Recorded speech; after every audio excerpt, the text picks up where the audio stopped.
When I started in mines, I thought engineers do math problems all day and sit in a cubicle and maybe design a few projects here and there. But humanitarian engineering has taught me that being an engineer is being socially engaged, and being socially engaged can only help you better the products that you're making and better serve the people that you're trying to benefit. We worked on this design throughout the semester in one of the humanitarian engineering courses called Projects for People. I was fortunate enough to be a part of a team that traveled to Peru to work on a water filtration system. We went to Peru to survey the community members that we are hoping to implement the project in, and we were able to come back with lots of good data and lots of lessons learned about how we could improve our design. In the Engineering and Sustainable Community Development class, it's an introductory class to humanitarian engineering and a humanitarian engineering minor.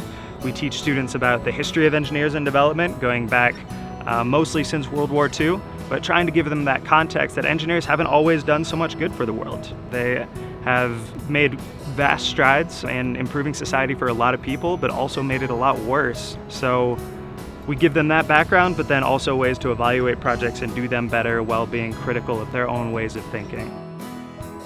All I did really was enroll in the first class, and after a couple weeks of that class, Engineering and Sustainable Community Development, I fell in love with the concepts, everything that was being taught, and just the way that engineering was applied to real people, real situations, and it wasn't any more crunching numbers.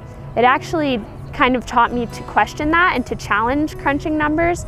Just math in, math out, and there's your answer. It really challenged me to think, how is this affecting the people? What design am I doing? Why am I designing this? And how the user would actually use that design. I got involved with the humanitarian program because I grew up in Hawaii, and I kind of got to see some of the first-hand effects of how certain engineering programs don't really benefit some people. And I took a few classes in humanitarian engineering. Engineering and Sustainable Community Development was really what got me into the door and got me involved in humanitarian engineering and just designing goods and services and developing for people who don't normally get developed for. Engineering tends to miss a lot of these people, so the humanitarian program really helped me see all these different options that are available, a lot of more social impacts that engineering tends to have on people and places. So I chose Colorado School of Mines because it had a great geophysical program, but also an amazing and very unique humanitarian engineering program. It's very unique in that it engages with the students and has that one-on-one faculty and student relationship. You can really get to know your professors, and we really get to learn how to communicate with communities, how to really be a tool for them.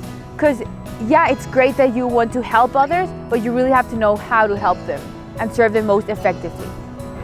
The humanitarian engineering classes at Mines have been the most fun and the most interesting of any class I've ever taken here. Specifically, I've taken classes on community engagement and corporate social responsibility, which are also going to be incorporated into a new minor called Leadership and Social Responsibility that really dives deeper into the relationship between industry and communities and social impact between the two.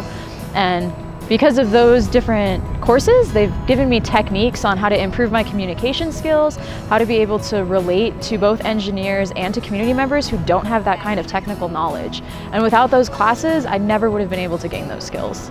So you get to be able to experience other students and share your knowledge and communicate ideas with other students that share those similar values and who understand this relationship that plenty of other students don't understand. And that is really valuable within your academic career. It gives you a lot of passion and a lot of motivation to continue engineering and to be a positive engineer. I think there's a common tendency to believe that engineering is very technical and it's all math and science and the numbers. Yes, we do have to learn all that technical material. You have to go to your classes. But it's also very important to realize that engineering doesn't take place in a vacuum. You deal with people that belong to a particular social and political and cultural context, and you have to be able to identify those aspects, those realms, and be able to work with them. As an engineer, I want to always be considering humans and people as part of the process of engineering, as at the beginning, not as an end result or as risk management, but incorporating them as an important part of the engineering process and utilizing people and their opinions and their views through every stage of design.